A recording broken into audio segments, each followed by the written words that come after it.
I think it should work now. Okay, great.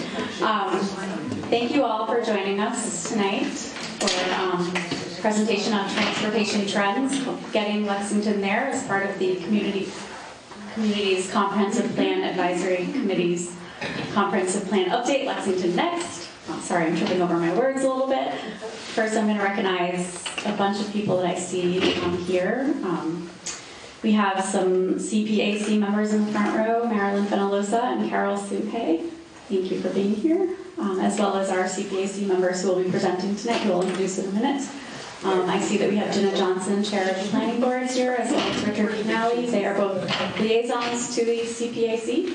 So thank you for being here. There are a number of town meeting members in the audience. If you don't mind raising your hands to help me identify you. Thank you very much for coming out another night this week on your town meeting commitments. I know it's huge to have so many night meetings. I know from personal experience. So thank you very much. And then our presenters tonight, Pat Sullivan. He's the member of the Comprehensive Plan Advisory Committee and Transportation Planner. Then we have Susan Barrett, our Transportation Manager for the Transportation Services Department in town. Stacey Beuttell, Assistant Director of WalkBoston, and Peggy Enders, Chair of the town's Bicycle Advisory Committee. That will be our panel tonight. Thank you all. So, Patrick.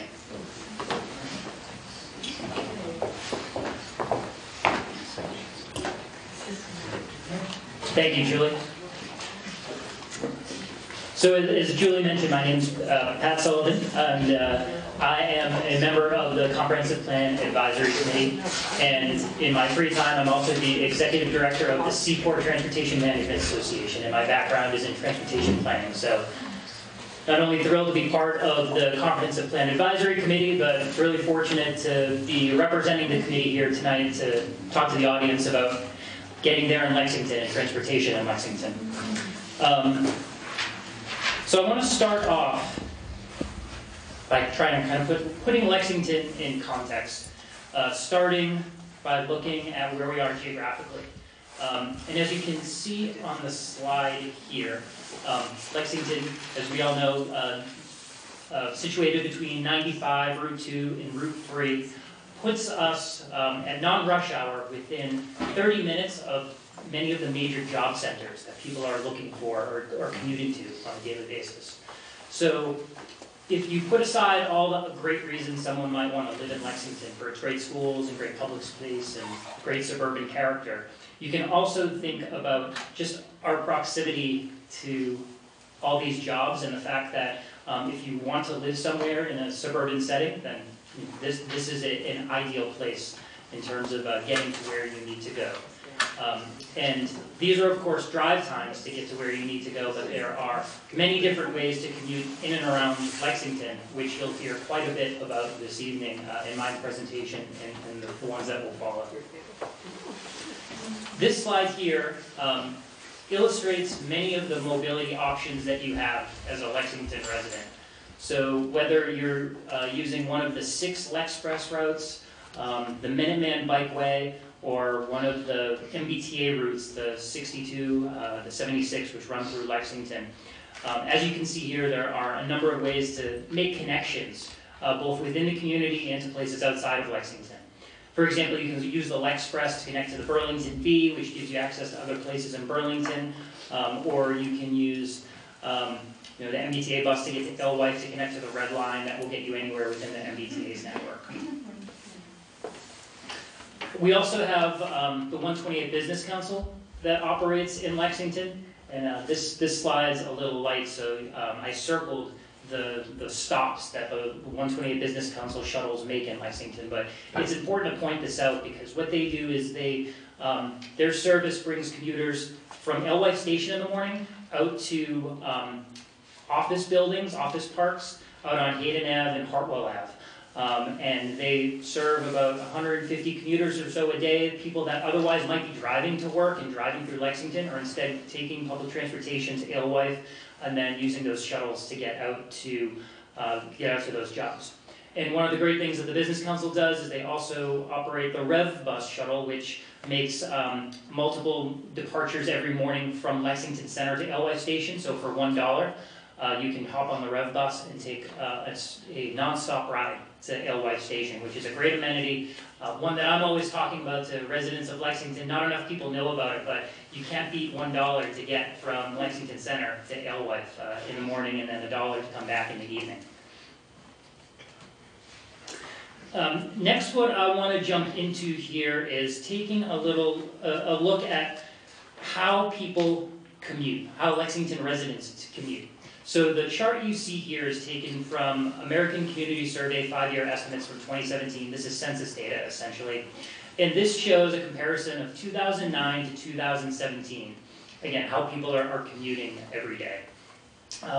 As you can see, the number of folks that drive alone to work every day has dropped between 2009 and 2017, as has the number of people that carpool. While those that use transit, that bike, that walk, or work from home has increased.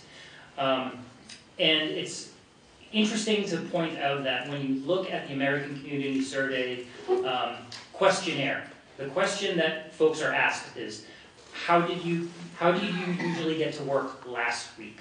So when you look at the results here, if it's the dead of winter, someone might say, I drove to work, but if they ask, but maybe in the summertime, in the spring, you bike to work. So the responses people give vary. People might commute to work 5 different ways, 5 different days per week, right? So there's only so much information you can glean from this, but nevertheless it paints a pretty accurate, I think, picture of how people are commuting in Lexington. Looking at that same data between 2009 and 2017 for travel time to work for Lexington residents. And you can see here an unfortunate trend, but one that is really throughout eastern Massachusetts. It's not just for Lexington, the fact that travel times are increasing. So for the commutes that are 60 minutes or more, for example, you can see here that the percentage of folks that have 60 or minute more commutes has doubled from 6.3% in 2009 up to 12.5%.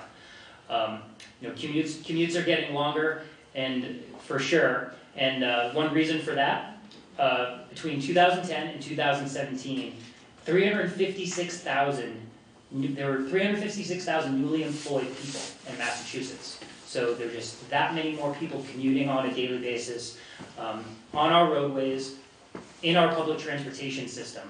And that certainly contributes to the reason that we see so much traffic volume on our roadways. Something else we wanted to do with the presentation was to take some comparisons between Lexington and our neighboring communities. So this again is census data from comparing 2000 and 2015, the percentage of folks that are commuting to work by driving alone. And as you can see here, the trend for Lexington had among the highest drop-off between 2000 and 2015 in commuters that are driving alone. So what this tells us is that people are moving to other modes, they're working from home, they're biking, they're walking.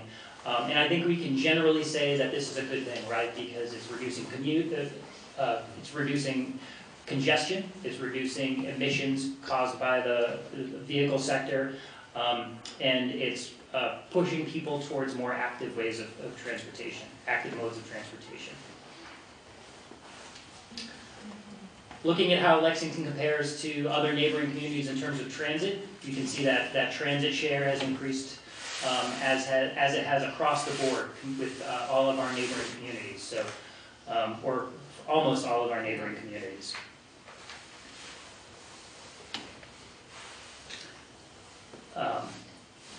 And then for bike and walk to work as well, we've seen an increase in folks that are biking and walking to work, as well as an increase in commuters that are working from home.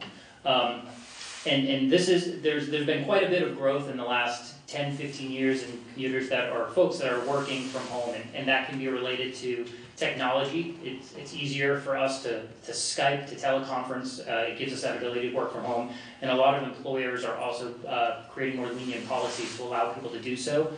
And as we've seen, traffic has increased. It makes a lot more sense for a lot of us to work from home rather than spending maybe 2 hours a day in the car when you could be at home being more productive. The next few slides here look at commuter inflow and outflow. Commuters coming into Lexington and commuters going out of Lexington. So this is an interesting chart here taken from 2015 census data. And what this shows us is that of the approximately 14,000 Lexington residents that are employed, every day about 12,500 of them are commuting to jobs outside of Lexington.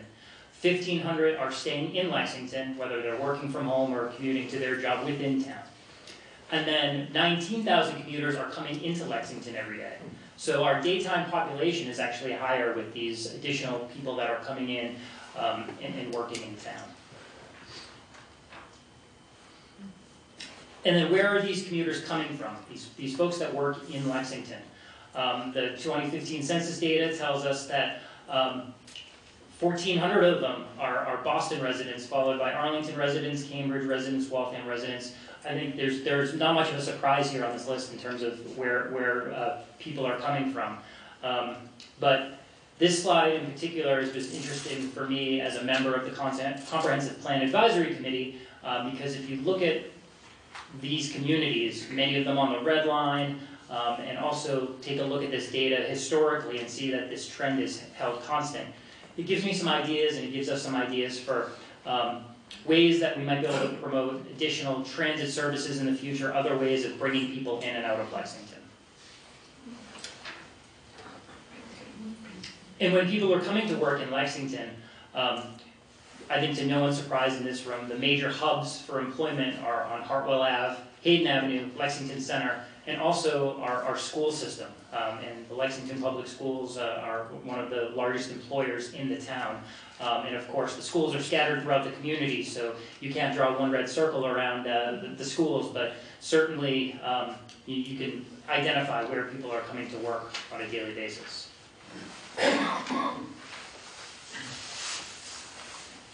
And in terms of commuter outflow, where Lexington residents are going to work, what we did here is we took 2015 and 2011 so you could see if there was any shift in commuting patterns over that time.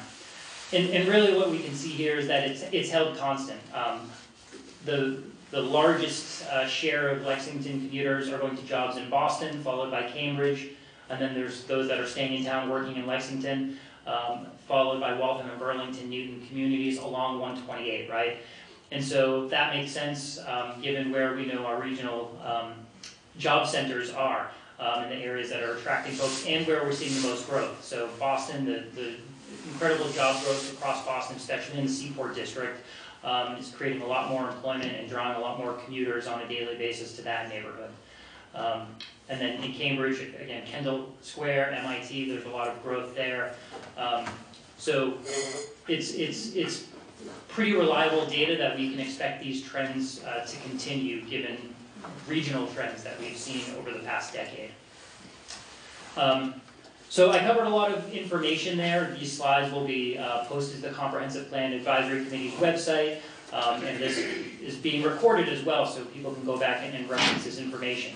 But what we're going to do next with the following presentations is take a dive into the actual modes that people have for getting around Lexington for commuting, Lexpress, MBTA, some of the Council of Aging options as well, followed by our bike infrastructure and biking options and our walking options as well. So I think next I'm going to turn it over to Susan.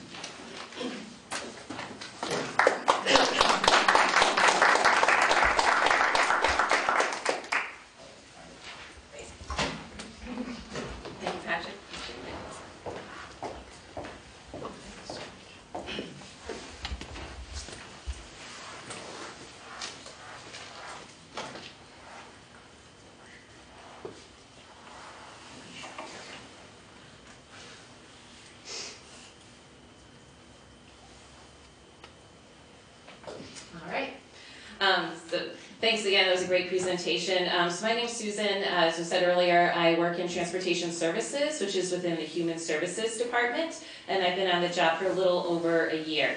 And what I was planning to do today is really talk with you about the types of services, various services that we have. I've kind of grouped them into two buckets. I'm used to walking around, so I apologize if I stray from the mic, and I'll try not to for recording purposes. But I basically lump them into services that you have to get to, and the services that come to you.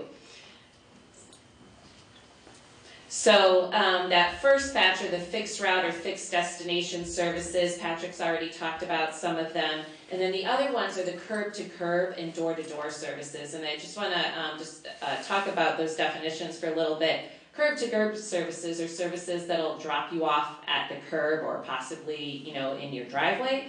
But the driver doesn't assist you to the door. You get out and can make your way to the door on your own. Door-to-door, someone is actually going to assist you to the door if needed. There's also a category called door-through-door, but we're not going to get to that. And in town, we have some services for that I will go through. I won't mention too much about the MBTA because Patrick already touched on it, but the two routes coming through, the 62 and the 76, all originate in Alewife, one going to Bedford and back. That's the 62 and the 76 going to Hanscom Civil Air Force Base and the MIT Lincoln Lab. On Saturday, those combined for one route, the combined 62-76, which some of our people say is just not that convenient. And then there is no MBTA service on Sunday. Some of you may know we've been working on a transit study, and one of my favorite comments that came out of one of our forums was a senior citizen said, "We are held hostage on Sunday with no bus service." So that really resonates with me. My teenager feels the same way. And then there's some other connections you can make, and I think I'm just not going to get to all of these, but I know getting to Waltham, getting to Woburn and the Anderson Transportation Center, getting to Arlington Heights Busway, in addition to Alewife, those are the things that we keep hearing as being key places. Patrick, again, he talked about the commuter shuttle. You can see that, the commuter shuttle, it's allowing at least 150 cars to not be on the road getting in and out of Lexington. So that's great. School transportation. Is Elaine Shelley here? She is not. Okay, so school transportation is not my area of expertise. It's actually managed by the school department, but I was asked to comment on it because how kids get to and from school is incredibly important, not just for them and their families, but for everyone, whether or not you have kids.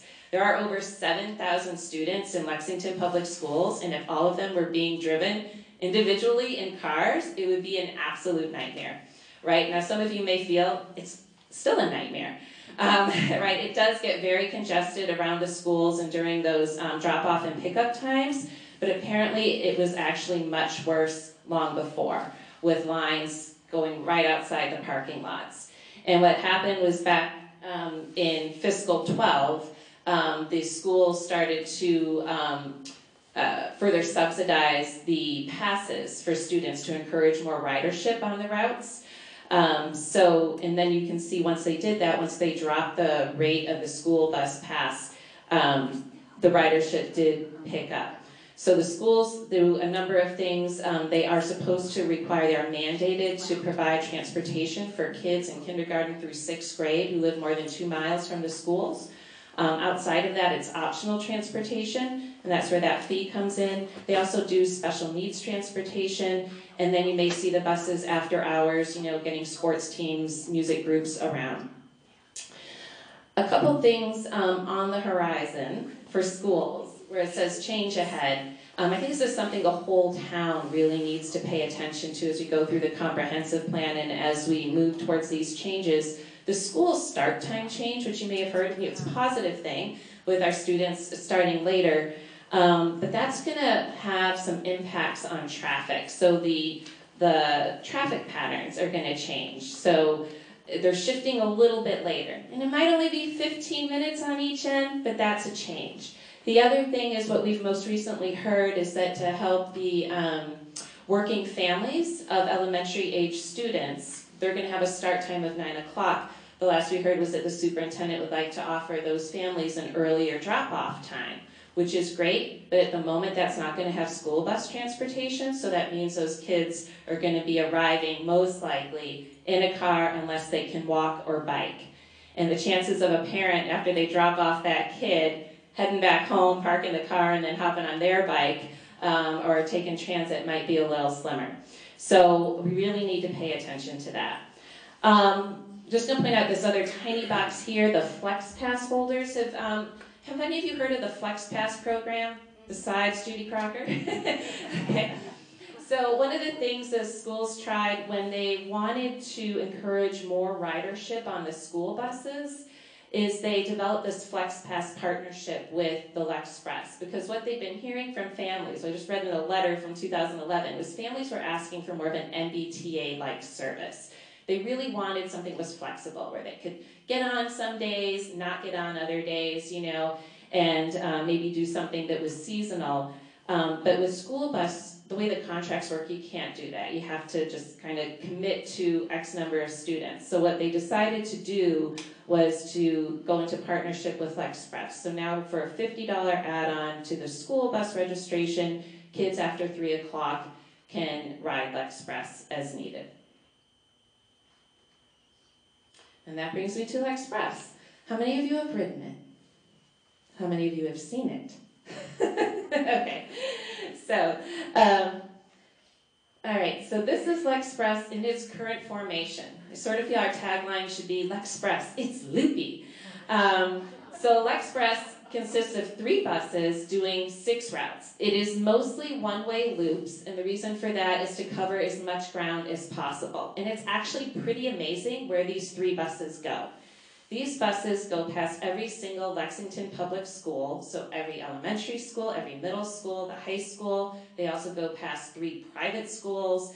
They go past, actually, some of the major employers as well on Hayden, but most of them were taking the shuttle. It goes to the major complexes. Gosh, I wish I had a wireless mic ready to go. But anyways, yeah, I'm sorry, I'm going to point. I also have a teacher voice, so...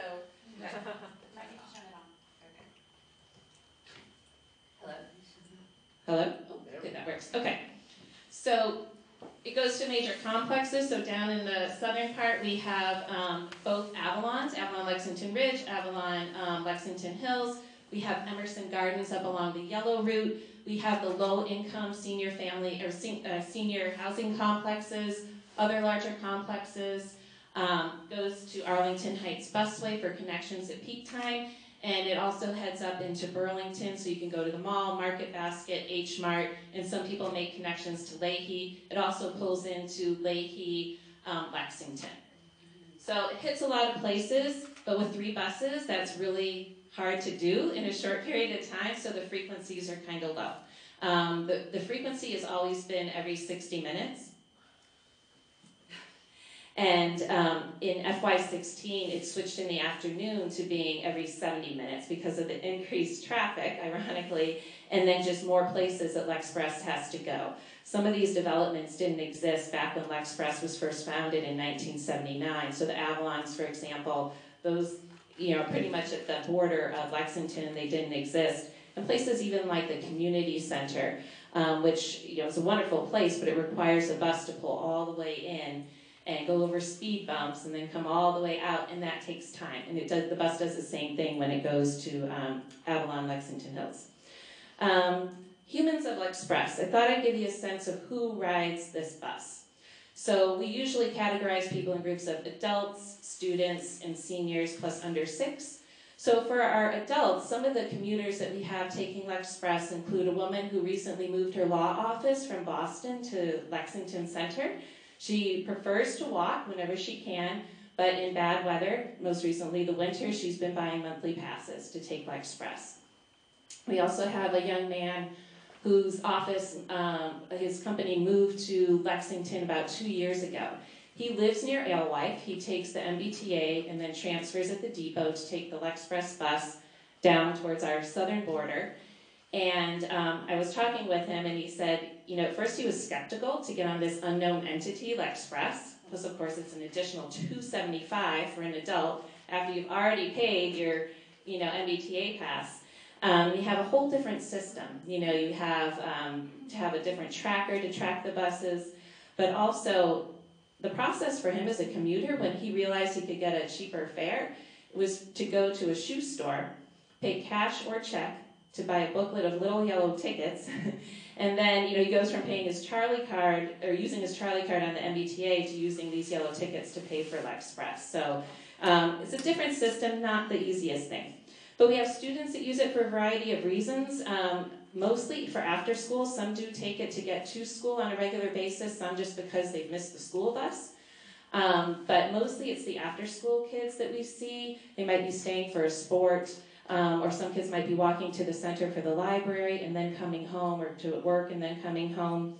And then our seniors are using it for a whole bunch of reasons: to get to the grocery store, to get to the community center. I've even seen some of our seniors use it to get to their adult children's houses to take care of grandkids. There have been some changes over time. So I apologize, this one's kind of crammed with a bunch of data. But LexPress was founded in 1979. When it was originated, it had 4 buses doing 8 routes, and it operated Monday through Saturday. And I don't know, there was also a bus, it wasn't LexPress, but there was a bus that went to Boston as well, that went directly into Copley at this time. When in its first year of operation, it exceeded expectations. It was doing 300,000 rides a year, and which worked out to be about 22 rides per vehicle hour, which for a suburban community of our density was really great. It dropped over time. A bus was eliminated. I think that might have had to do with Prop 2.5. I'm getting a nod, yes. And so it dropped down to the 3-bus, 6-route system, but still Monday through Saturday. And in 1992, and I apologize, you can't see this thing over to the left real well, I only have a paper copy, which I happened to come across through some historical documents. But in 1992, it was actually still doing, again, pretty respectable business for a suburban bus route. And it had 125,000 annual riders. And then, let's see, in 2003, LexPress was completely eliminated. When you eliminate a bus service, and then you decide to start it back up again, you're basically starting from scratch, and you just have to rebuild your ridership.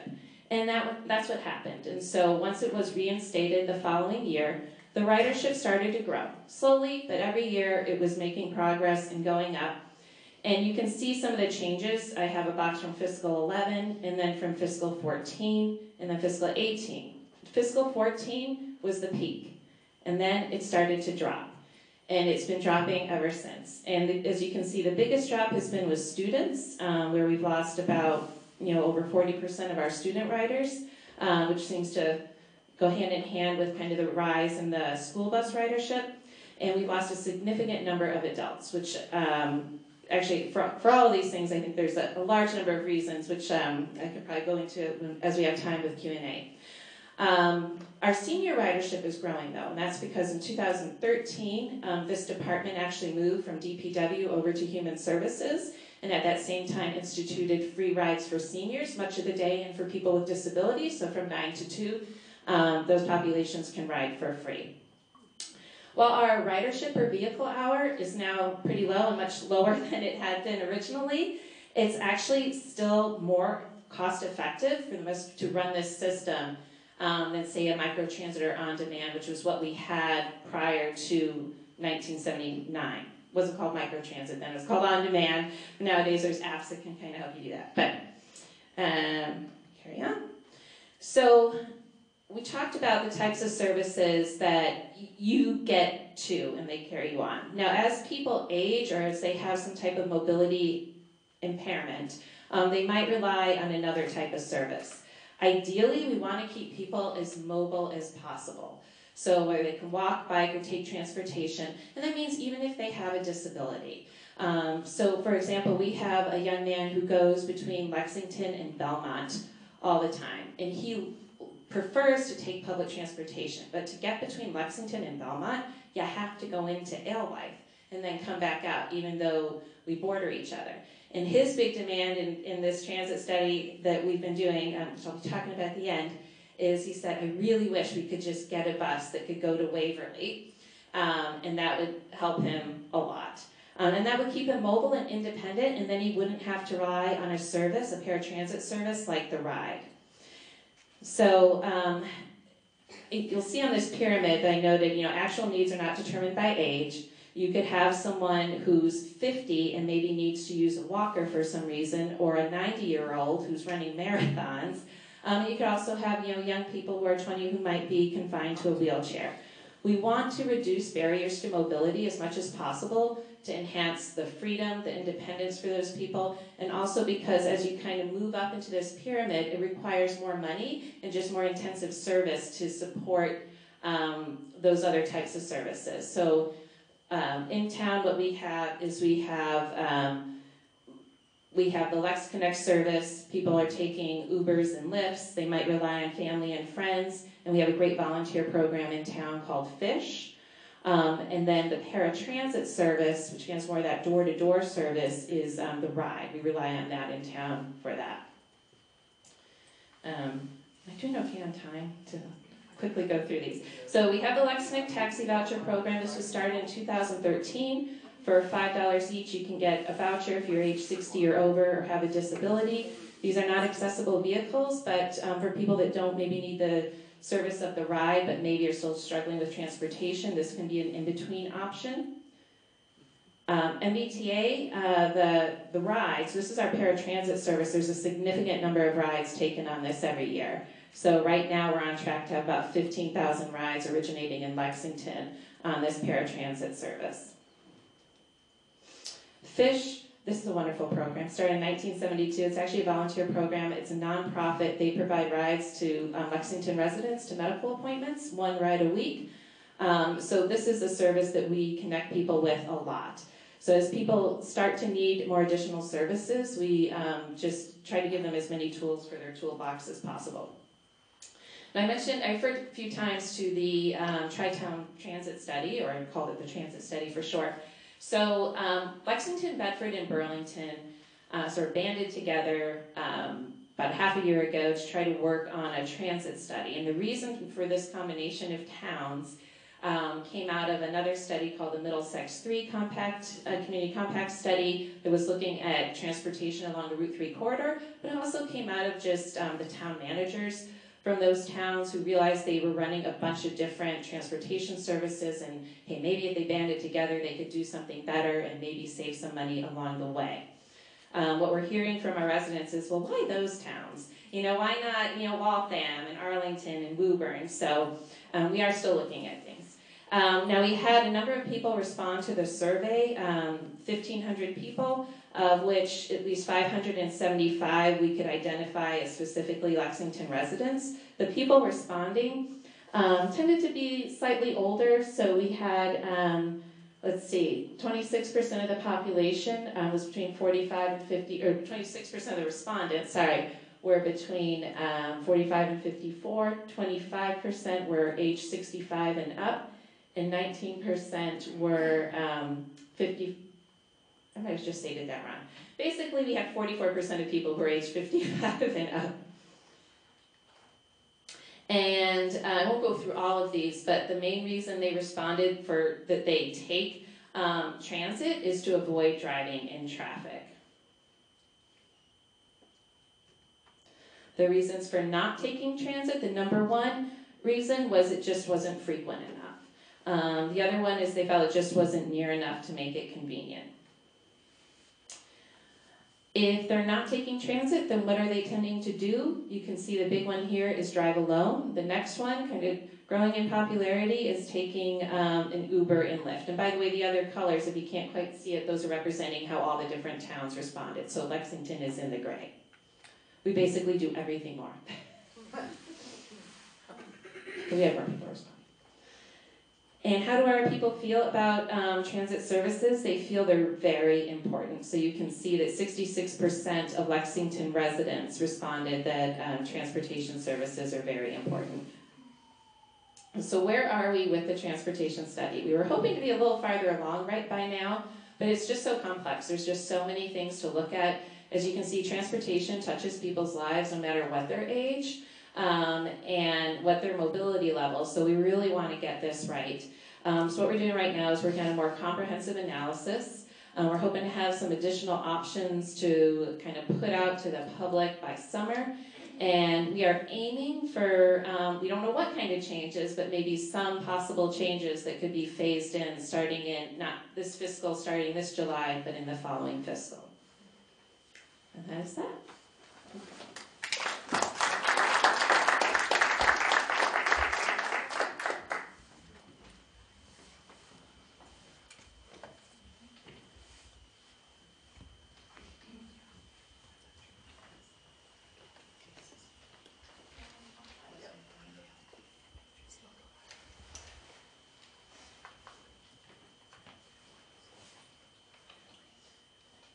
Hi, I'm Stacey Beuttell. I'm the Deputy Director of WalkBoston, which is a statewide pedestrian advocacy organization. I'm also a member of the CPAC and happy to be here to share a bit about walking today. The first thing I want to talk about is that walking is more than sidewalks. I will talk about sidewalks, I will talk about crosswalks, but one of the things that's amazing about working on walking is that it's really that network that ties together all of those things that we're working on the CPAC. So it talks about land use, it talks about open space, it talks about connection. So I want to just show you a few slides about walkable communities and what they do if they're working well. And I like to frame this with 4 bullet points: connections, destinations, safety, and comfort. So a truly walkable community will provide all of those things for you. And what does that really mean? Well, a walkable community allows people to get where they need to go. Whether you're riding transit, riding a bike, or walking, or driving in a car, it's a way that we can use that public realm in a way that no matter what your mode, you're getting where you need to go. It allows you to reach a variety of different places: offices, shops, restaurants, and residences, lots of different destinations that appeal to different people. And of course, they provide safe crossings and smooth walkways to get there. So signage, crosswalks, walking surfaces that are smooth, and of course well lit. That's something that is often forgotten, and lighting is really incredibly important. Is that better? Thank you. And finally, this is one of my favorite pictures of Lexington Center, and this was several years ago because my children are in it and I can tell they're much taller now. One of the amazing things about walkable communities is it really gets people to come downtown and walk around and experience the area in a way that they might not have experienced it before. So whether that's adding banners, having art, changing the lighting around, throwing some games in that you might purchase at IKEA, those are things that really bring people out and bring people to the street and recognize their community for what it is. In addition to that, in order to have a successful walkable environment, you need to be able to maintain that environment. You have to do things like remove the snow, collect the trash, and make sure when there are vacancies in the town that it doesn't feel like there's a missing tooth along that road where you're walking, that it's really something that still feels inhabited, cared for, and really part of the community. So just to give you some additional data about walkable communities and why they're quote-unquote important. They're important for 4 general ways that we like to talk about it: for health, the environment, economic development, and community.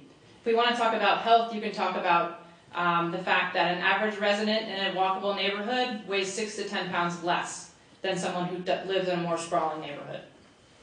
And finally, those of us who have these things on our arms all of the time that tell us to do things like stand up. Standing up and walking around for 2 minutes out of every hour can increase your lifespan by 33%. Compared to those who do not. Just keep that in mind if you're getting one of those reminders. Environment is sort of an obvious one, right? Walking does not give any pollution, right? So there's that whole idea of emissions that is not even an issue when it comes to walking. In terms of economic development, transportation, for those of us who have cars and drive and do all that, that's the 2nd largest household expense in the U.S.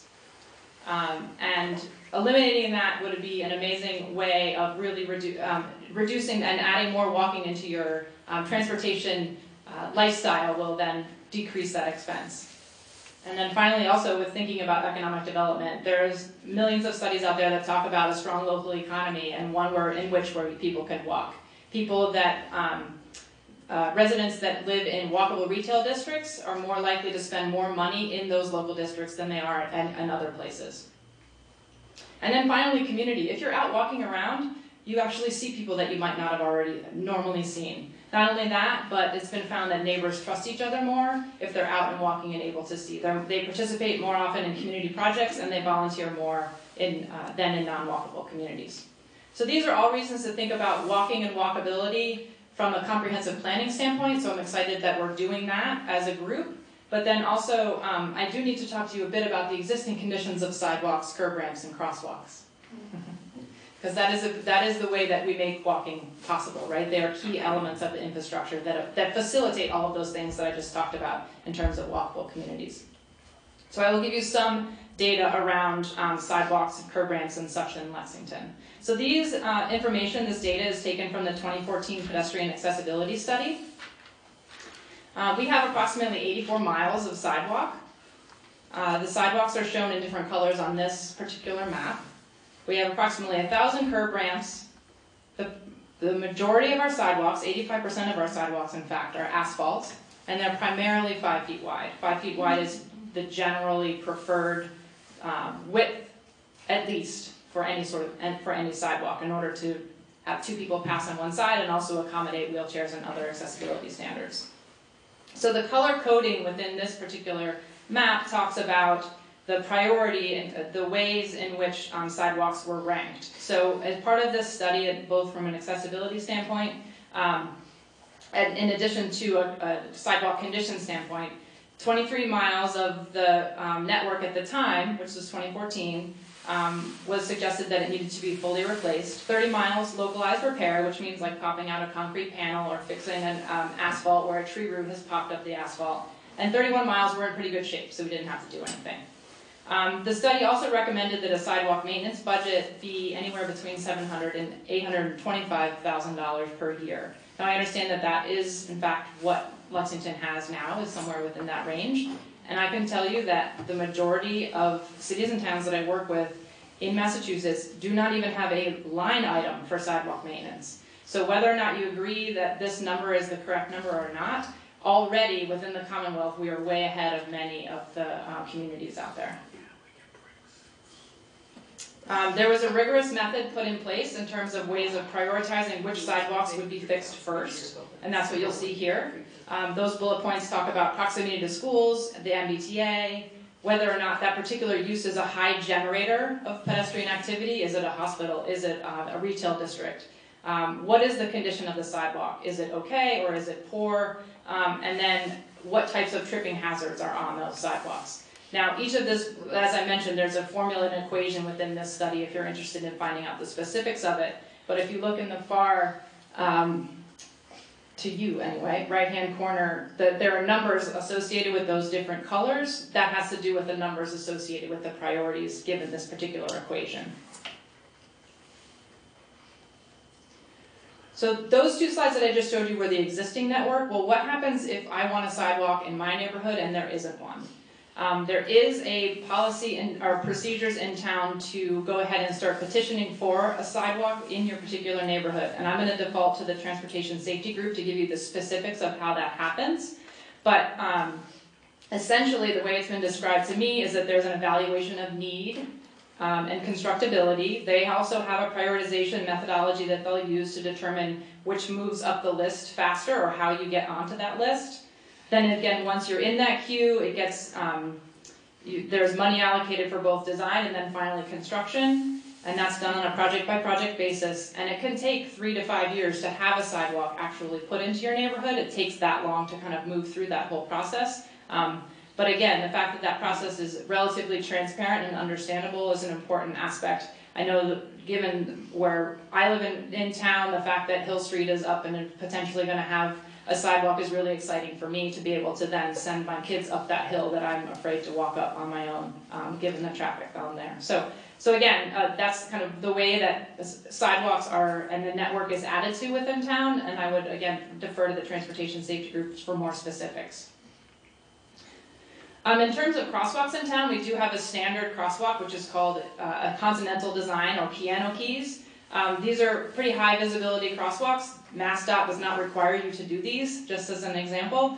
They'll paint 2 lines, but the fact that we have a standard means that if there's MassDOT projects within town, then MassDOT would then have to at least consider putting in this particular standard, which is great. More paint is always better for pedestrian safety.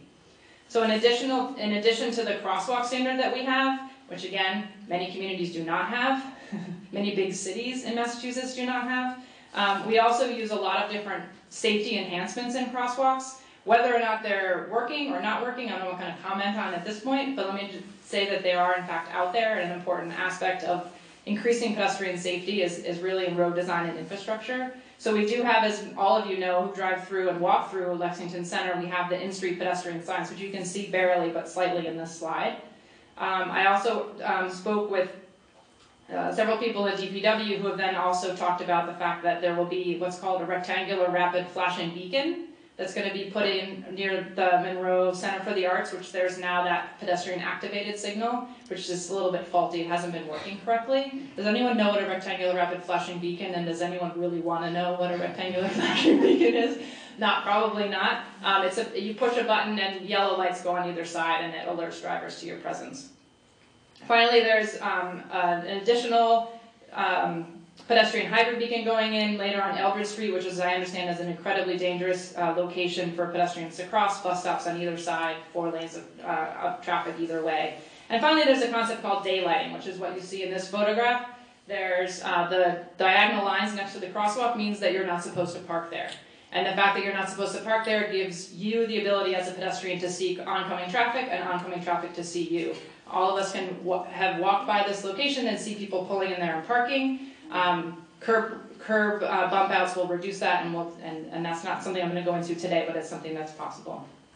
So those are some of the nitty-gritty infrastructure type things that we think about when we think about walking. But there are many policies in town too that promote walking or help to make walking more possible. So Lexington has a complete streets policy. We have a snow removal bylaw, and we also have adopted a 25-mile-an-hour default speed limit in thickly settled areas. And I'm going to go through those just briefly. Has anyone heard the term complete streets before? Yes, so about half of you have heard it. So complete streets look at all modes, walking, biking, driving, and transit, and they look at all users of all abilities. The Complete Streets Funding Program is a program that's put on by the state Transportation Department.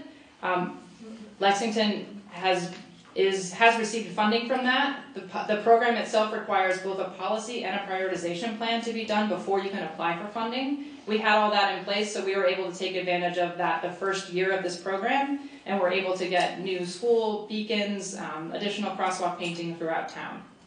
So I'm just showing you Lexington in context with our neighbors. Those that you see in terms of the actual legend that you can see here, approved projects means that we've done all of the steps and have received funding and built some of the projects. Many of our neighbors have done the same, but not all. In addition to complete streets, snow removal is something to really think about when you're thinking about walking, particularly in this particular climate. I threw this photograph in here. This is 2015, if anyone remembers 2015, when it never stopped snowing. I put my daughter on top of it to just show scale for those people who didn't quite see how bad it was, or remember how bad it was. But our town snow removal process, snow removal bylaw does not require residents to remove snow from their sidewalks. That was a surprise for me. I thought that it did, but it doesn't. The town does clear 6 plow routes at the end of every storm, which has to do with school routes in particular. But as I mentioned, residents are not required, but they're encouraged to do so in all of the flyers that we get before winter begins. Commercial businesses and landowners must remove that snow, and DPW does clear the Lexington Center crosswalks during each snow event.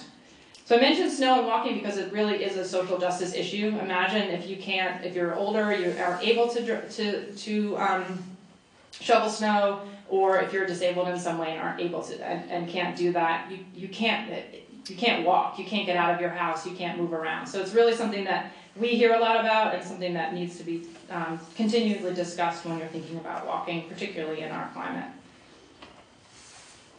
I also wanted to mention one other relatively new law that was passed. It's an opt-in policy where you can, as a town or even in specific areas within a town, you can adopt a 25-mile-an-hour default speed limit. So what that means is that in any area where there's no posted signage and it's considered thickly settled, then the default speed limit is 25 miles an hour when before it was 30 miles an hour. Why does that matter? Because if you get hit by a car that's going 40 miles an hour, you have an 80% chance of dying. That car is moving slower, 20 miles an hour, you have a 10% chance. So speed is a huge thing when we're talking about pedestrian safety, and it's something that we need to remember, and that Lexington has actually taken steps towards, by opting into that policy, taking steps towards reducing traffic speeds. And just to leave you with just a little bit more data around pedestrian safety, I did a quick search of the MassDOT crash portal, and what this does is it locates the number of crashes that involved pedestrians between 2010 and 2016. So in Lexington, according to this data, and this is assembled from police department data, then goes to DMV, then goes to MassDOT. I'm not going to swear by the accuracy of the data, but this is what we have to work with. So within this time frame, 29 people were hit by a car. They were injured but not killed. One person was killed, according to this data. Of the, I believe it's 35 or 36 different incidences, 16 of them happened on Mass Ave. So why is that significant? It's significant for several reasons, but particularly from the Comprehensive Plan Advisory Committee's standpoint, one of the things that we're going to be asked to do is to think about where should we direct our resources and why. And thinking about crashes and where they happen is really a great starting point, or at least one metric that we should think about when we're thinking about how can we make our streets safer, how can we make our community more walkable. So again, I just want to echo the fact that Lexington is an amazing place to walk. It's a place that allows you to get connected to different places, reach different types of destinations. And many places we've really worked hard to make it safer, and I know we hopefully can continue to do that as we work through the plan and work through the other aspects of Lexington town. So, thank you. Would you like to start?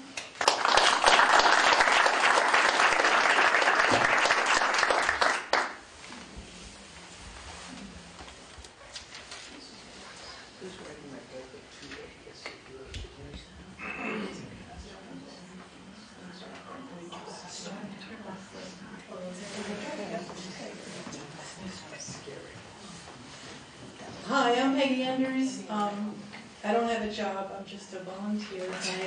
I chair the Lexington Bicycle Advisory Committee, and it keeps me pretty busy. Last year, the League of American Bicyclists was awarded an entry-level bicycle community, the status as an entry-level bicycle community, and that seal, the bronze seal, comes from the League of American Bicyclists, which is a national advocacy organization, probably the most important bicycling organization in the country. The bronze level award that we got was our second. We received one in 2014 based on our application that covered 5 categories. They judge the town based on an application that we submit. It's about 100 questions, and plus a lot of long-form essay questions. And the areas are engineering, education, encouragement, bicycle enforcement and protection, evaluation and planning. So the information in my presentation is based largely on the application and recommendations from the league when we got the bronze status instead of the silver status, which is what everybody wanted, about how we could improve. I have to apologize because my slides are not as nice looking as everybody else's, but what this is in 2011, there's a roadway subgroup of the Bicycle Advisory Committee. In fact, I see Richard Cannelly there, and he's on it. And we began meeting with the town engineers to identify the major bicycle network, roadway network, the status of the roads in terms of level of riderability. What John Livesey wanted to know is what roads are safe for just the ordinary cyclist, or what roads do you really have to be a pretty proficient or an intermediate rider. I don't think this is a very good map. Can you see the color differences? Well, what this is a map of rush hour traffic conditions.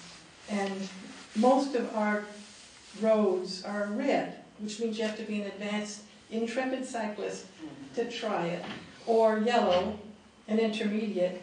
And on this one, I think there's one green area right down there, and I think that's Anybody recognize what that is? I forget what that is. But the point was that there was very little roadway in Lexington that just the ordinary rider would want to find themselves on.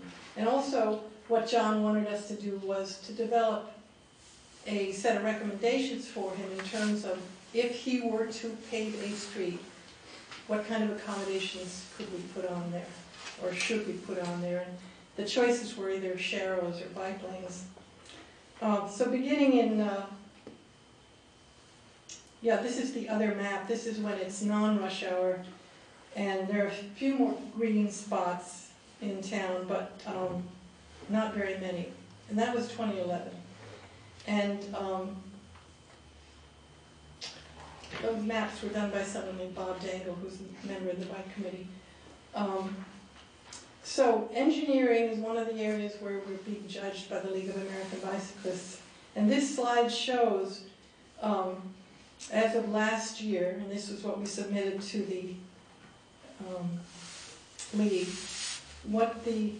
because they asked us what was the centerline mileage of Lexington's total roadway network, and it's 212 miles. And of the roadways that are either less than or equal to 25, or more than 25, but less than 35, you can see what the engineers, what Lexington has accomplished in terms of putting down paint on the road. And mostly it's in the form of sharrows. And a lot of people don't know what a sharrow is, so I give you a picture. It's a chevron with a bicycle, and what it means is a bike may be on that road with a car. It's not a bike lane. All it reminds cars is that bikes belong there just as much as they do. And also, if they're properly placed on the road, they're clear of the door. And that doesn't always happen. There's a lot of different painting practices. But in any event,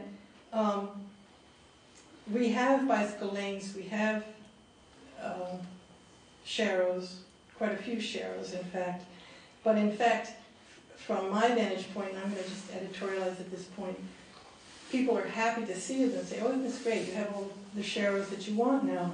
They're not safe for cyclists, not for people who want to see out there on a bike instead of driving a car.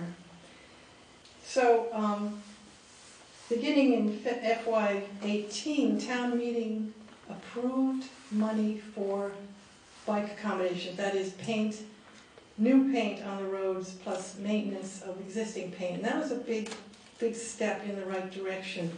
And it's not a small amount of money, and I'm very pleased that DPW, who I regard as good friends of bicycling in Lexington, they have a fund now.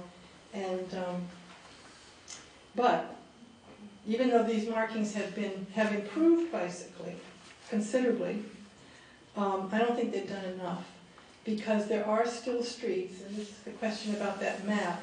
If we were to map what's still too dangerous for most folks to ride on, it would still be pretty red, even if there were sharrows. And so that's, when I get to the next, this is a trend that you might have heard of, something called protected bike lanes.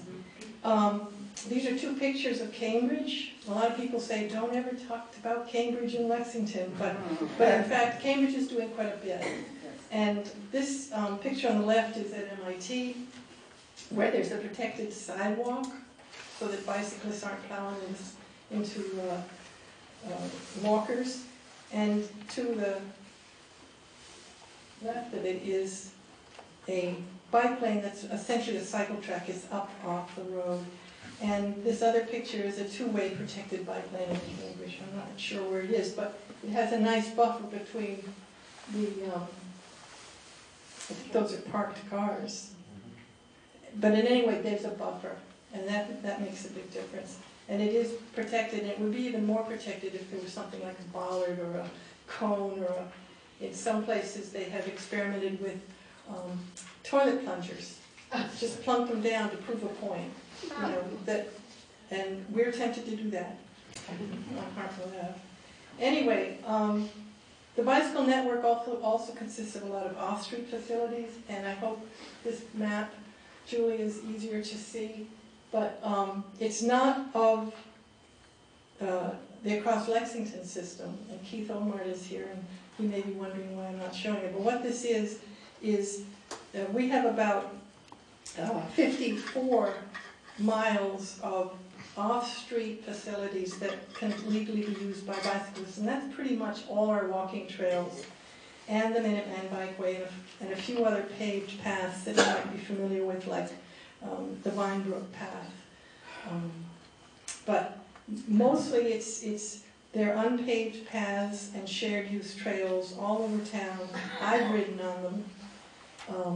A lot of the Across Lexington routes are very bikeable, and I'm not sure that you can see all the pathways, but if you go onto OpenStreetMap online or pick up a copy of the Across Lexington map, you can see how many trails we have. It's pretty neat. In terms of bicycle parking, we've been participating in the MAPC discount program since it started. Lexington has made much hay out of discount bike racks and free bike racks. And so we have bike racks at schools now, we have them in the parks, we have them in conservation lands, and the Center Streets Game is going to add 23 more to downtown. What we would like to see more of is another parklet. I'd like to see another parklet at the other end of Lexington for the good weather season, because anytime you go downtown in the good weather season, everybody's locking their bikes up to trees because we've run out of bike parking. Another dimension that the league judges us on is education, and they call it smart cycling and driving. And we don't look so good in this area.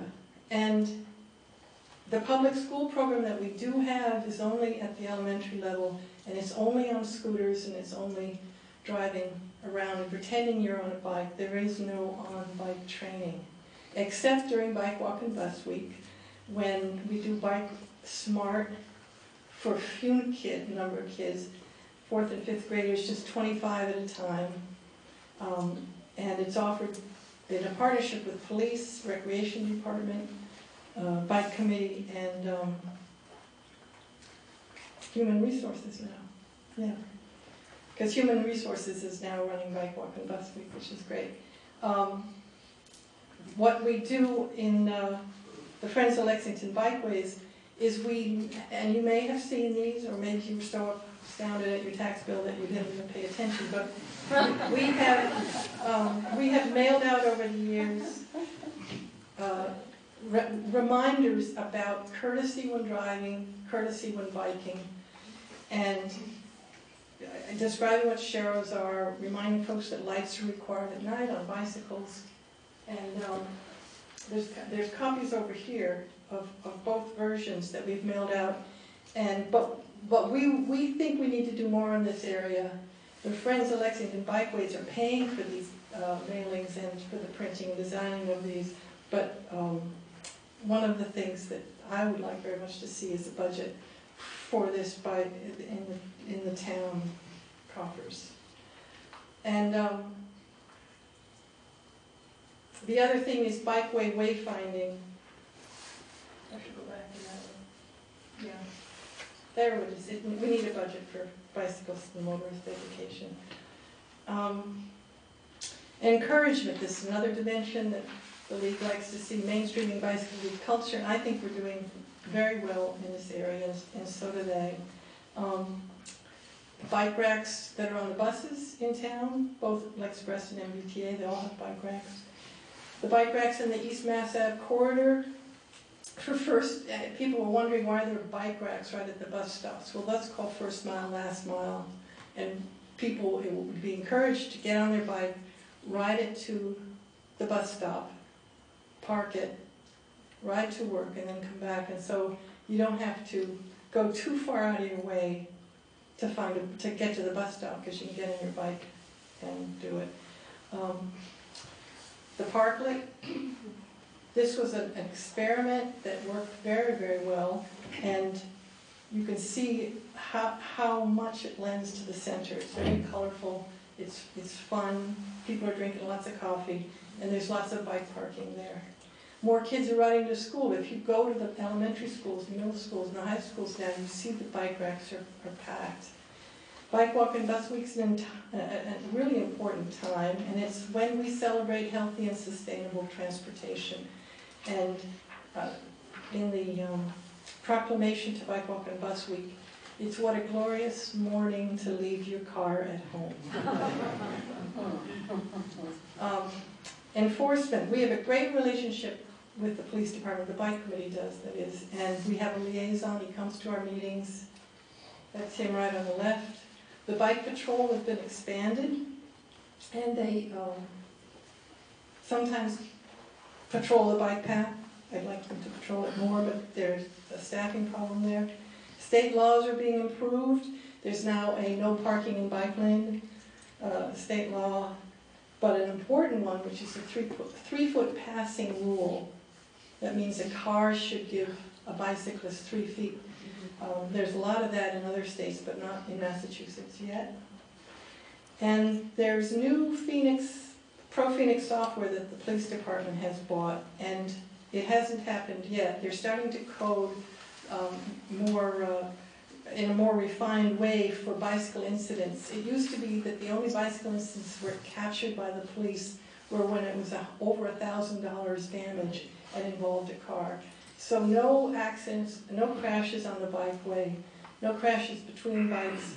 If you were right hooked, if I were right hooked, and there wasn't any damage except to me, it wasn't reported, because the state police report form doesn't provide for a bicycle-focused incident. But the police are very open to coding in a more refined way, so we're going to find out more about what's causing the crashes that we do have, because the league has pointed out that we have more than our share of bike crashes.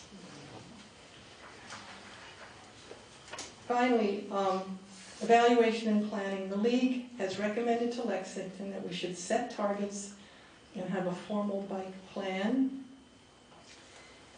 And this is a history, and I think I'm running out of time, but this is a kind of a list of important safety or traffic calming activities or that have happened recently. In 2009, we had a very important traffic calming policy. I think it's the planning department's planning office, was it planning committee's traffic calming policy? But that it's dedicated to improving the livability and safety of Lexington neighborhoods by mitigating the impacts of traffic and promoting safer conditions for residents, motorists, bicyclists, and pedestrians. 2015, there was a townwide town meeting article submitted by Rita Goldberg because someone had been struck down in East Lexington. I don't think he was killed, but he was hurt very badly. And the town meeting article was unanimously endorsed, directing the selectmen to take urgent action to address town-wide bicycle and pedestrian safety needs with the goal of reducing pedestrian and cyclist fatalities and serious accidents to 0. And you know that hasn't happened. 2016, Complete Streets principles were adopted. The Lexington Open Space and Recreation Plan had added a goal, which was a vision for bicycling and walking in Lexington. And then there was a report card from the League of American Bicyclists that underscores in their recommendations much of the stuff I've just talked about. And just recently, MassDOT has released a statewide transportation plan. So, challenges and opportunities, and then I'm done. The thing that is most disconcerting about Complete Streets is that it is kind of trumped by the fact that towns like Lexington have a priority on the throughput of cars versus the design of true complete streets. And that's a little bit of editorializing, and I can do that because I'm a volunteer. But it does, I really respect our town elected officials and the staff, and I think they know as well as I do that true complete streets means you feel safe. if you're a walker or a bicyclist. And we haven't gotten there yet. I'm convinced that we will get there. And with the help of the comprehensive plan, we'll move in that direction. Another challenge, bikeway overcrowding and courtesy, and you know what's happened recently. We need to pay attention to that. We ought to have regular counts of bikes on, and walkers actually on town roadways. The League of American Bicyclists has encouraged us to do that, to really know how many bikes are out there besides on the bikeway. An exciting opportunity is all the new bicycle technologies, electric assist, fat tire, you can ride all winter, cargo bikes, you can carry your kids and your groceries, tricycles, electric tricycles, or all kinds of really cool tricycles for people who don't feel they can balance on a couple wheels. There are connections between regional walking and biking paths that people are talking about at the state level. We're involved because Minuteman Bikeway is going to, get connected in both ends. Right now, 2 additional miles are going to be added to the bikeway. It's on the tip for 2022, I think. And that's going to extend the Minuteman Bikeway to the Concord town line. And there's a dirt trail there, you probably all know it. It'll take you to the old North Bridge, and then you can keep going, and I don't know where it goes. But it hooks up eventually, I think, with the Blue Stream and Rail Trail, which is coming toward us, which is very exciting. Finally, bikes mean business. The town should pay attention to the fact that, and you see it downtown in Lexington every nice weekend in the summer and the spring, we're inundated with bicyclists coming off the bike path with dollars in their pockets and ready to spend money, and what we got is coffee. But it is, and the economic development folks I know value this economic opportunity, and it's just how shall we be better at it than we are right now. So thank you very much. I hope I haven't gotten everybody in trouble by saying too much.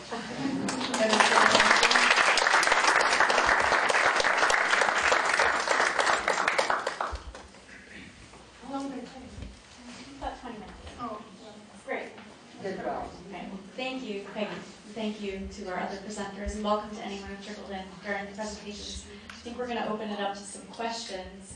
Before I do that, though, I'd like to remind everyone that we're having another event on Tuesday, April 23rd, on economic development trends and existing conditions. It will be at 7 o'clock. I'm not sure if we've found the location yet, but please keep that in mind and let people know about it. So, who would like to ask a question?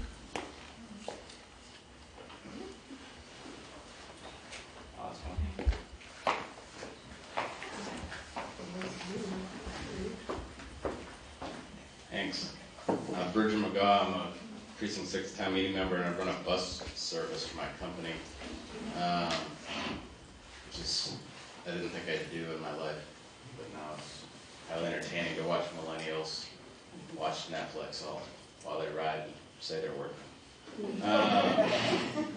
So, how can we help think about the public-private partnership for transportation?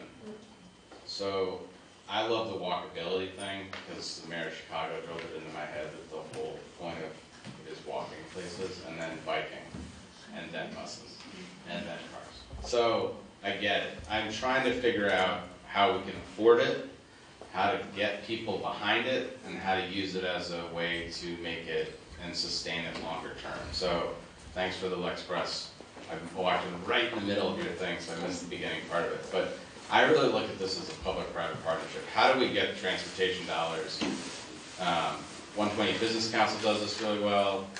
We're doing it, I think, pretty well in Watertown. But we need to do more of it, and companies need to pool our resources, and we have to think about this differently. And I don't have any answers for this, but I just think that towns can't afford to do it separately anymore, and MBTA's not coming to help. We just have to, there's just this moment where we just have to take a deep breath and say, they can't afford to come help. So they exist, they're going to do their thing, they're going to do it well. but like what can we do and how do we get all the other players back in the game and figure out how to build this like inner 128 regional transit system to close these gaps? And like what does that look like to the presenters as they are thinking? That's a really big question with no answer. Patrick wanted to answer this or not, or maybe we both will. Well, I can tell you, so maybe you heard it, I know you came in later, but so we are working on this transportation study, which is, just kind of part of it will, of course, inform the overall comprehensive plan as well. So there's still a lot more to look at, so we don't have all the options on the table right now. Kind of the direction we were headed, where it seemed like it was heading, we realized, that's probably not going to work, which was this idea of maybe we just go with microtransit. It's not that it can't be some part of the solution, but it's just, there's for a variety of reasons that's probably not the answer. So there's still a lot more to look at in terms of looking at the resources. We are going to look a little more broadly at what available resources there are. So I'm sorry I don't have a specific answer to give you, but just know it's something we are looking at, and there's just so much more work to do on that. I think what I can share in regards to the public-private partnership piece and public transportation is it's critical that all the stakeholders are coming to the table, because I think what you'll find a lot of times is that whether it's residents of the town, it's local elected officials, it's business owners, property owners, we all have a shared interest in mobility and getting people to and from work, and we have a lot of the same needs, right? Yeah. So one example I can share is the whole creation of the Rev Bus in the first place, and that service that not only provides that commuter route to Hartwell Ave, but also the service from Lexington Center to Alewife, came about sitting around the table with property owners on Hartwell Avenue and elected officials and other town officials in Lexington, and saying, how can we reinvigorate Hartwell Ave? What are the biggest challenges? And the business community was able to share the fact that they were having a somewhat difficult time attracting new tenants because of transportation issues on Hartwell Avenue. Well, how can we solve that? We can solve that by pooling our resources, putting money together to make that connection. And working with the 128 Business Council, that came to be. And then looking at what opportunities we have now that we have this fully funded vehicle operating within the community. Well, it is bringing people into Lexington. Let's put people on that bus and get them back to Alewife Station, right? Another example of something that I've been working on a lot recently is a ferry service from North Station to the Seaport. So 6 employers have pulled over $2 million to operate this service that is taking commuters that come into North Station, putting them on ferries and bringing them to the Seaport. It's a 14-minute boat ride that on a shuttle bus was taking 35, 40 minutes. And again, what we were able to do was say, well, this is 100% privately funded, but there's capacity on this boat, so let's engage with the community and let's open up public ridership as well, right? So I think we just need to be looking for those opportunities wherever they might be and taking advantage of them, because you're right. The MBTA, they do amazing work, but the Secretary and the Governor have made it clear that their primary focus is on the core system and improving the core system. So if we want new bus routes and other new services, then we have to start looking first about what capacity we have within our own community to make those decisions. Other questions?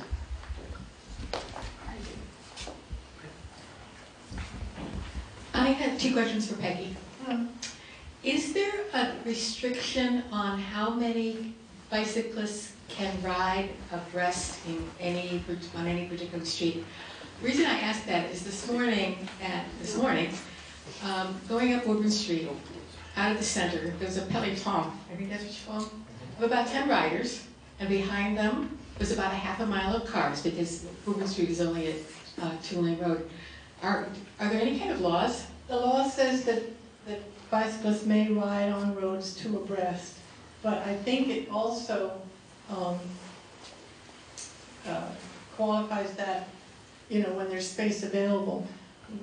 Whether they have the right to be in the travel lanes and they have the right to be riding double, 2 abreast. Were they riding more than that, and were they yeah? There's a pack. Yeah. Well, they have the right to be there. Okay, but no more than 2 theoretically. Yes, that's right. And on the bikeway, what we like to see, because I see pelotons on the bikeway that are riding 2 abreast, and they shouldn't be doing that. We really, our rule is one ride single file. In fact, we have a poem that talks about that, but you will see out on the bikeway this year. But and that we ask pedestrians on the bikeway to ride to walk 2 abreast. The second question is the crash last week. Is that going to help get a speed limit on the bikeway? Yeah, I think it will. I actually went to the Board of Selectmen in early February because the bicycle committees in Arlington, Lexington, and Bedford have been talking about this problem ever since we started to worry about the presence of electric bikes on the bikeway and people complaining that they don't belong there. And the state has now introduced legislation in the House and the Senate that will classify certain types of electric bikes as being appropriate for shared use paths, and there are not. But in any event, we've been talking about it for a year and a half. Should we have a speed limit? And also a passing guideline, because that's the other thing that worries us. So I went to the selectmen in early February to talk about this, as we had talked about this quite a bit. But the fatality has, I think, concerned people enough that I understand that the Transportation Safety Group is going to be asked to review some of the problems. Meanwhile, Arlington, Lexington, and Bedford, we're talking about how we have to accelerate the problem, because it's hard to say we should put a speed limit on the bikeway because the police won't enforce it, and I know they can't. But there are bike paths all over the country that have a speed limit of 15 miles an hour. And there are other things that we need to do to improve courtesy on the bikeway, on the part of not just bicyclists, but everybody. Buggy riding on lawns. I'm sorry, I'm a big walker, and I'm a group that walks. And this past Tuesday, we often walk on the bike path at different sections of it. And we walked Tuesday, Southern Lexington, down past where the fatality was, that section behind Seasons 4. I'm telling you, bicyclists went by us so fast we couldn't estimate what none of us can gauge what a miles per hour is. But I want to ask you, are pedestrians allowed, or is it mainly a bike path for the bicyclists? Because people I walked with said, well, we really are in their way, it's a bike path. I thought it was also a walk path. What's the priority there? Who has... There is, at this point, there's no priority, but it is true that the money that paved the bike, that MBTA owns that land, by the way, and the money that paid for the bikeway in the first place was federal transportation dollars designed to get cars off of 128 onto the bikeway in the form of bicycles. But there's someone here, in fact, one of my bike committee members, I have to give him credit, because when we talk about this a lot at the bike committee meeting, and Omar pointed out one day that it was ironic that we're talking about trying to get older people who have walkers and canes, people with dogs on long leashes, lots of people, some people with listening to their audiobooks, what else? Skateboarders, Peloton, people who are trying to get out to Caroline, that's right, in a space of 10 to 12 feet. And it's ironic that we've got this problem, and we didn't ever think it was a problem. I mean, we don't do that with cars. We build them 12-foot travel lanes and say, oh, we need more. So the question is, what do we do to give people space on the bikeway who should be there, and maybe give other people alternatives to not be there during busy times? And you can't kick any group off the bike path, but what we can do is think seriously about what are we trying to accomplish. If the bikeway were built today, it would be 14 or 16 feet wide. but it can't be enlarged, so we have to think of alternatives. And I'm hoping the comprehensive plan will help us with that. Sorry, that was a little editorializing, but it's a very important point that the town should be thinking seriously about. My concern, Peggy, are these new motorized bikes, motorized scooters, and on Sunday, a motorized skateboard passed me. With a rider, but just whizzing by. I am a walker. I am a Nordic walker. I walk 20 to 30 miles a week, usually between Lexington Center and Arlington Center and back on a bike path. And I just have to say that most of the bikers that I encounter are courteous and signal if they're passing. My concern is the obliviousness of walkers like me who are not aware of what's going on around them, who don't control their toddlers or their dogs, who meet up with friends that they see coming in the opposite direction and then just cluster on the bike path, causing problems for bikers coming in opposite directions and not knowing which way, what they're supposed to do. So it's a complicated problem, and I hope that in the near term we can reach a solution so we don't have another awful event like we did 10 days ago.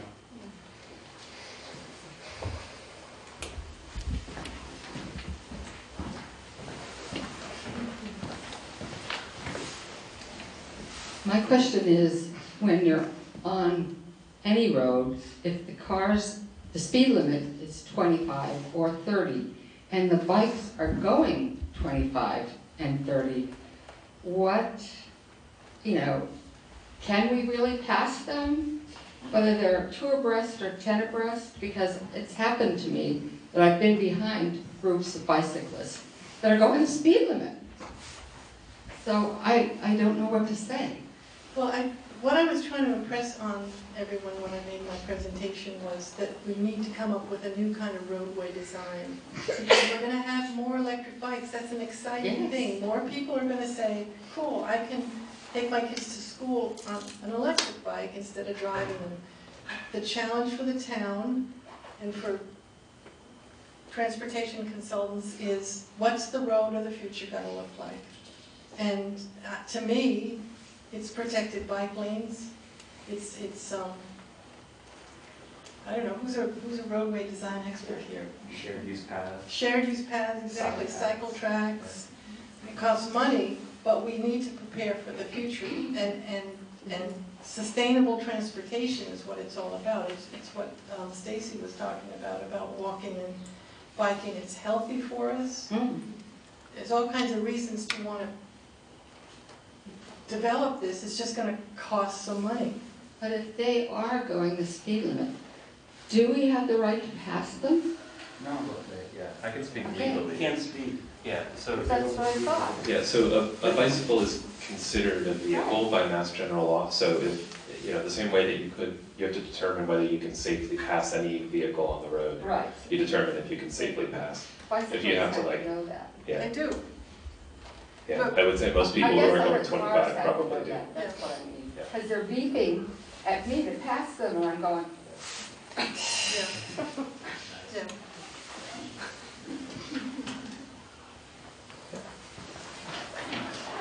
I have a request, first of all. A friend of mine, Michael Martinetti, asked that vans be provided for people who need them, people in wheelchairs. And he told me that Arlington has 2 vans, shuttle vans. Yes, actually, I just had, I've had a number of conversations with Michael, and, I always appreciate his comments and anyone else, from the Commission on Disability, and really anyone with any type of mobility challenge. And what I mentioned to him in regards to Arlington, so Arlington does have 2 Council on Aging vans, and in those vans, they transport approximately 30 to 50 people a day. Those people have to request those rides 2 days in advance because of the amount of time it takes to do the dispatching for those. And so you can see it's really challenging to get a large number of people onto a service that's going essentially, curb to curb, right?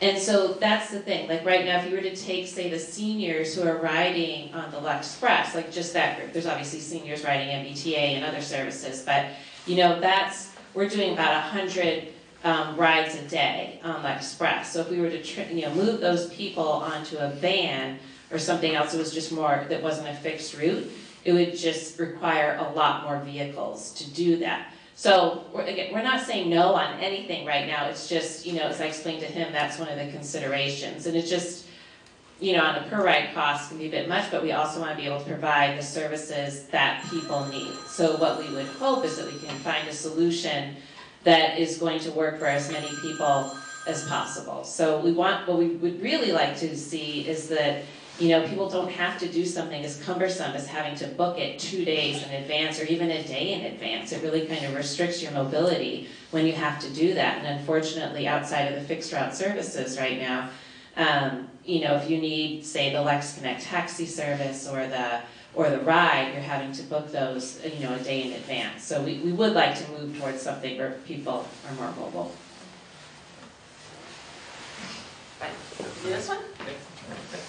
I have a question about the Lexpress buses. I think in the next bid cycle that you should have the corridor a little wider because those folding grocery carts just don't fit and you have to put them in a seat or something like that. And I'll tell you, years ago, they used to have the handicap entrance right behind the main door, and so all those cats went into that place if there was no handicapped person there, and they were fine then. So I think now they're like school bus size spacing in the seats, so I think you should have a look at that. Actually, yes. There's a long list now of things that we would consider in the next iteration of whatever fixed route type service we may have. Wider aisles is one of them. Even me, without carrying groceries or anything like that, I'll sometimes just whack myself on the seat belts. And we have definitely heard from riders and from our bus drivers as well how when we put the wheelchair lift into the back of the bus, that's just a lot less convenient. So those are definitely things we're taking note of. We'd also, another major one, I don't know if anyone else has experienced this, if you're sitting on Lexpress and you're looking straight ahead, it's really hard to see where you're going. So you kind of have to keep ducking to see if your stop is coming up. So, yeah, thank you.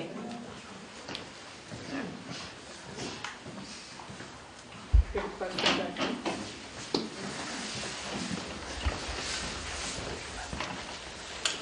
Hi, I'm Omar Kudari. I have a question about the Lexpress buses. It's alarming to me how the ridership is going down so much. Is there a point at which, is there a plan? Is there a point at which it's going to go away, A? B, how are they funded? And I'm curious why the routes are so Lexington-centric instead of Belmont's not the only place where there's no bus to. There's no bus straight to Waltham. There's no bus straight to Woburn Center. There's a lot of neighboring towns that you can't just get from center to center. Absolutely. Well, so I'm not sure if you were here for the whole presentation. Oh, okay. So the reason it's Lexington-centric is it was founded that way in 1979, right? It's branched out. I mean, I guess it's always gone to Burlington.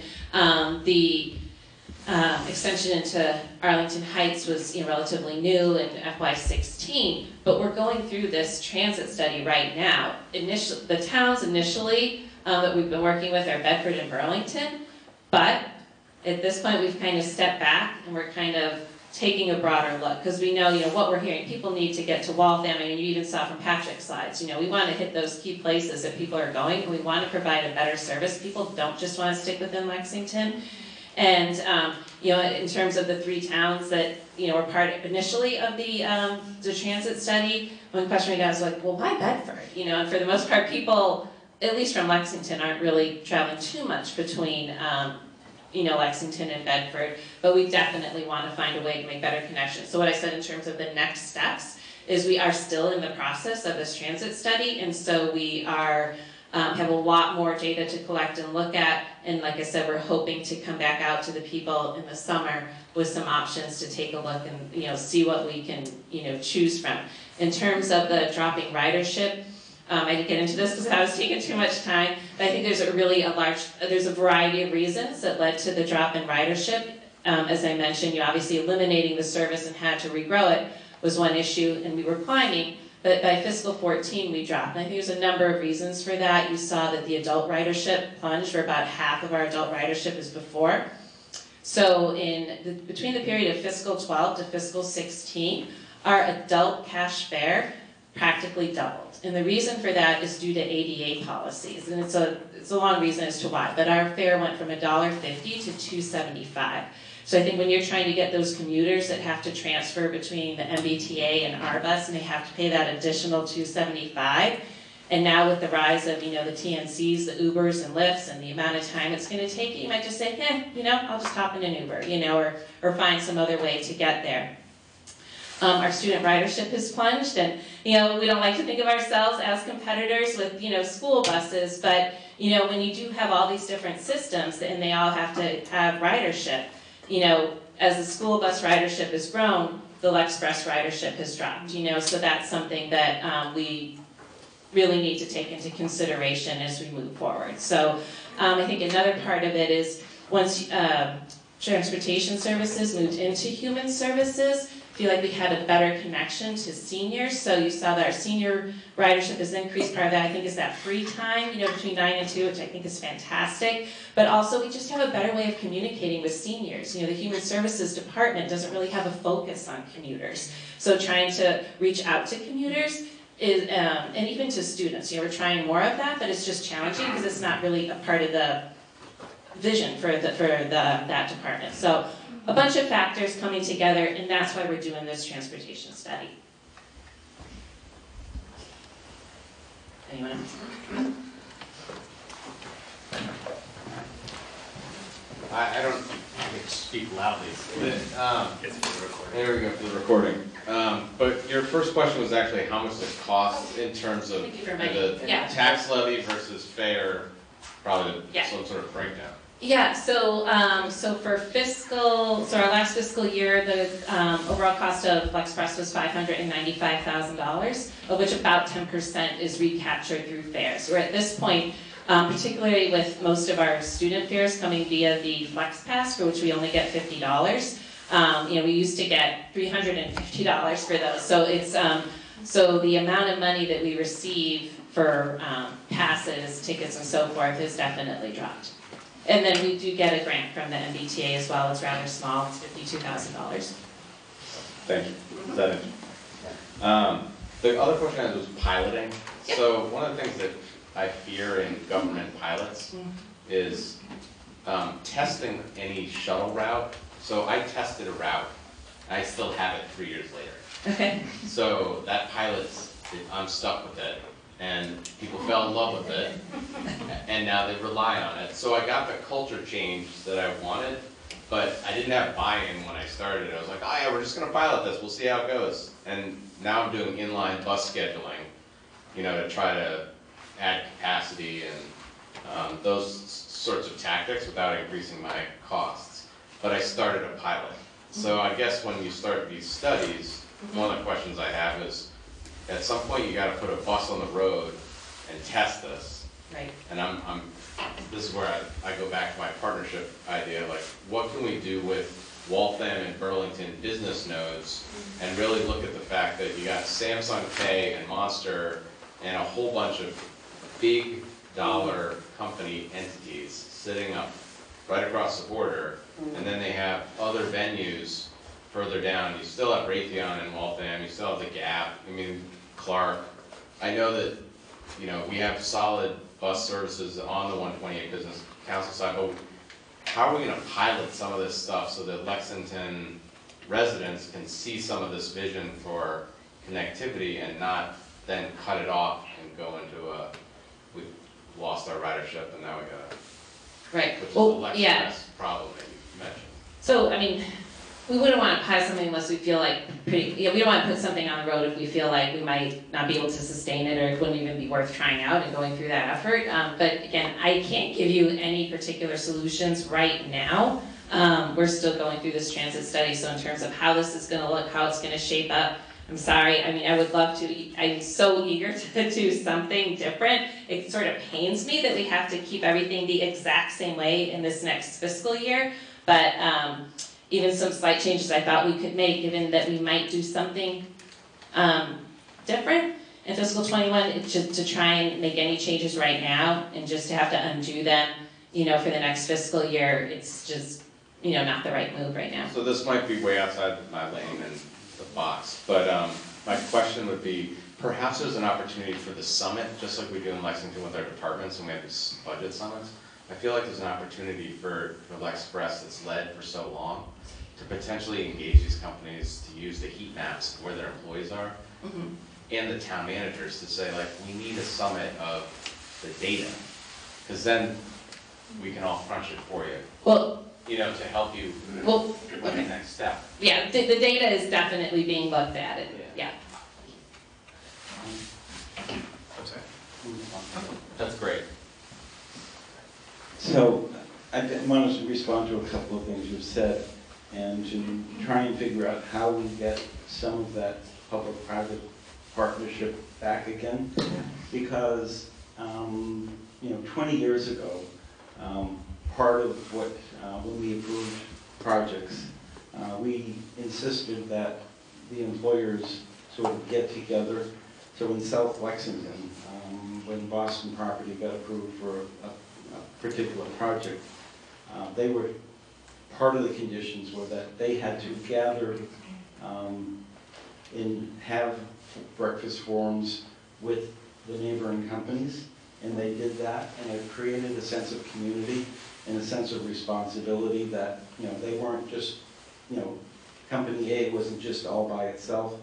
I think we've kind of gotten away from that a little bit, because now what we do is we just tell the employer, you know, you give us some money, we'll worry about fixing the streets, about funding part of it for Express, and that sort of isolates that employer's responsibility. And maybe we need to get more towards that to get more of that public partnership back that we probably had 20 years ago, but we've sort of lost it. The other part is, so the federal government has had these pilot projects, 3-year pilot projects, where they give you a lot of money, and then after 3 years it ends. So one of the pilots that the town took advantage of is we did have one of those 3-year shuttles from Anderson to Hartwell, and it made stops in Bedford and Burlington, and we could not get the interest from the Hartwell Ave businesses. I don't think we work as a town with them as well. And so the Lexington part got dropped, and they sort of continued with Bedford and Burlington, and I think that whole service. But we have a successful service from Alewife to Hartwell, and it probably would be good to see whether or not there is a market for the Anderson to Hartwell. Now that I think we have a better sense of community with Hartwell employers than we didn't have, you know, 10 years ago. And I could just respond to that too, because just so you know, one of the things that we've come to realize for a number of ways is that TDM policy, we just really need to kind of sit down, you know, across departments and take a fresh look at it, because it does seem like it's deteriorated over time, and we need to get to the point where we could have some better ways of investing in and sustaining whatever transportation services that we come up with. So we're actually going to be doing that in April. We're going to be sitting down with the town manager, finance, and a bunch of departments to really kind of take a look at that. It's almost 5 minutes to 9, so last call for anyone, especially if you haven't asked a question yet, before I turn it back over to Julie to officially close us out.